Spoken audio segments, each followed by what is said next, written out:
Chapter 10. Who dares to covet the monarch of Fang's sword? Yongjun? What are you talking about? Strange words flew out of Yongjun's mouth as he grabbed the handle of the sword. His captain tried to stop him, but he suddenly felt a sense of unease. Whoosh! Yongjun drew the sword and held it in his hand. Who dares to covet the monarch of Fang's sword? Repeating the same words, his eyes tinged with red. Hey, are you already swish? A single strike severed the captain's throat. A fountain of blood gushed forth. For a moment, time seemed to freeze as an eerie silence enveloped the unbelievable scene. Then, the yelling began.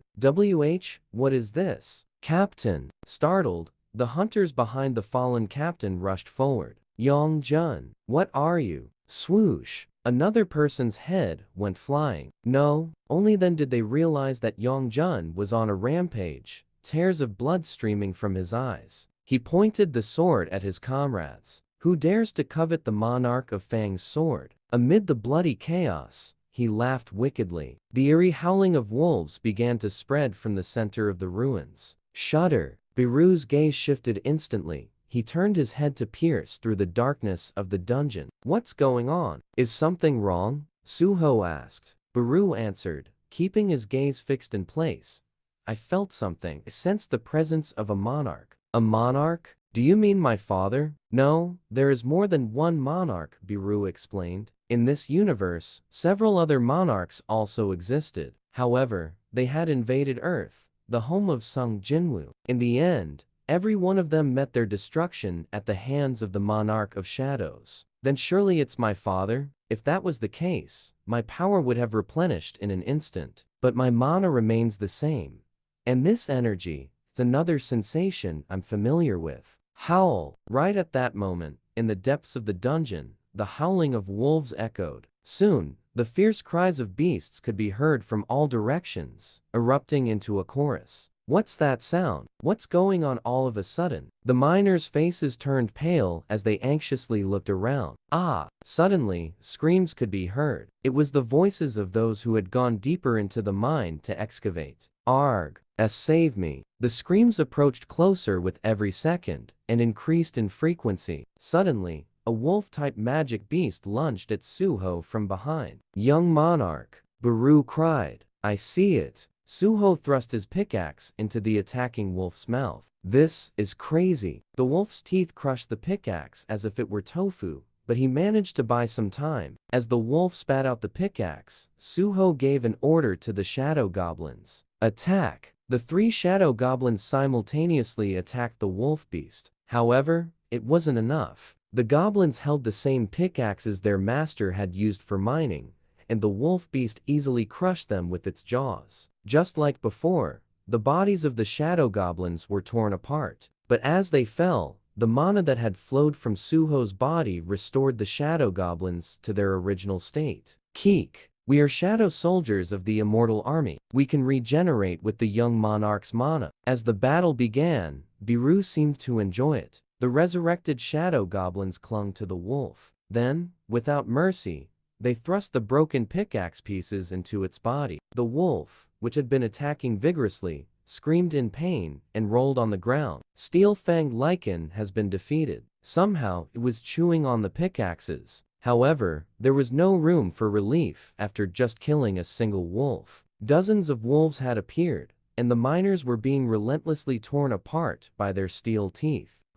Their teeth! Their pickaxes were of no use in this battle. Inventory! Desperately, Suho retrieved the goblin stone axes that he had stored, and handed them out to the shadow goblins one by one. Young monarch, even though stone axes will shatter against the wolf's fangs, we have plenty of axes, Suho shouted, and hurled the stone axe toward a wolf pouncing on a miner. The stone axe flew straight and struck the wolf's flank. It's not dead yet. Ruler's authority. Suddenly, an invisible hand extended from Suho's hand. The transparent hand picked up the fallen stone axe from the ground and struck the wolf's head again. As it died, the beast gave out one last howl. Steel-fanged lichen has been defeated. It was just the beginning of the rush. Everyone, gather over here. Suho yelled loudly enough for the bewildered miners to hear. He leaped fearlessly into the sea of wolves to rescue them, wielding dual axes. The three shadow goblins, following behind him,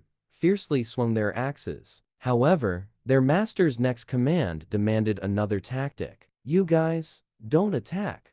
Just keep dodging. The shadow goblins were surprised and continued to flee. Lead all the wolves towards the other corridor. There was no time to defeat every single wolf beast. The priority was to save everyone. In response to Suho's command, the shadow goblins began shouting and luring the wolves away. During this process, they were constantly bitten and torn apart, but they kept reviving and weakening the wolves. In the end, most of the wolves became obsessed with chasing the three shadow goblins. As a result, they all entered the other corridor in a corner of the dungeon. Quickly seal the hole. In response to Suho's shout, the injured miners, who had been crouching on the floor, hurriedly got up. They brought all the mana stones they had gathered so far, and piled them up in front of the passage that the wolves had entered from. After partially blocking the passage, the exhausted miners sat on the ground to catch their breath. What's going on? How did these beasts get here? What happened to the assault team in front? The miners' anxiety began to show on their faces. Monsters had rarely advanced far enough to reach the mining site, which was well behind the assault team. There was only one explanation. Do you think that the assault team has been completely wiped out? One of the miners asked. No, when we entered, we were confident that there were only wolves. After all, this is just a D-rank dungeon. Their brief discussion was interrupted by the cries of wolves behind the blocked passage. What do we do now? There was no guarantee that the way out would be safe. Biru, Suho called out to the ant, who had been staring deep into the dungeon. The beast had a serious expression. Young monarch, I think we're in big trouble. This is undoubtedly the aura of the monarch of fangs. The monarch of fangs? He was the king of the beasts, and was killed by my master. It seems that there is someone controlling those wolves from behind the scenes. Is it possible for someone who died to come back to life? I'm not entirely sure. The power to resurrect the dead is an ability that only the Monarch of Shadows possesses in this universe. However, even with the power of shadows, a monarch-level being can't be resurrected. They didn't just die, their very existence was annihilated. The idea of a vanished monarch coming back to life was simply implausible. At most, it was likely that this energy was remnants of the monarch of fangs,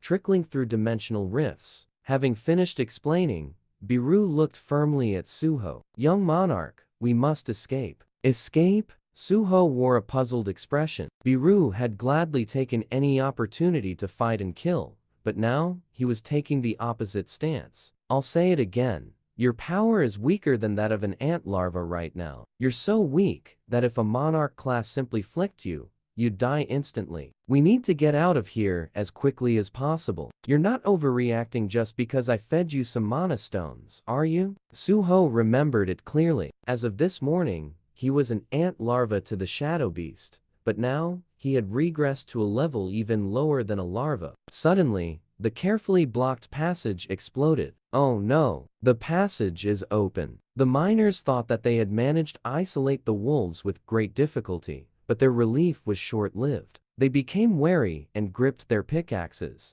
However, contrary to their expectations that the wolves would all burst out from inside, a familiar face emerged from within. Kim Yong-jun, a miner who recognized his face, called out to him with a bright expression. It was the face of an acquaintance that was a part of the expedition. What on earth happened inside? We almost died, you know. He approached with relief, but Yongjun stared back at him without expression. Suddenly, the sword in his hand moved. Swoosh! You're in danger. Suho pulled him back using the ruler's authority skill, and Yongjun's sword narrowly missed the miner's throat. A faint red line appeared on his neck, and the miner paled, stumbling backward. The attacker's arrogant, red eyes gazed down at him, and he spoke. Who dares to invade the lair of the monarch of fangs? This is the sacred sanctuary where the great king of beasts resides. At that moment, a horrifying aura erupted from his entire body. An oppressive, suffocating aura filled the chamber,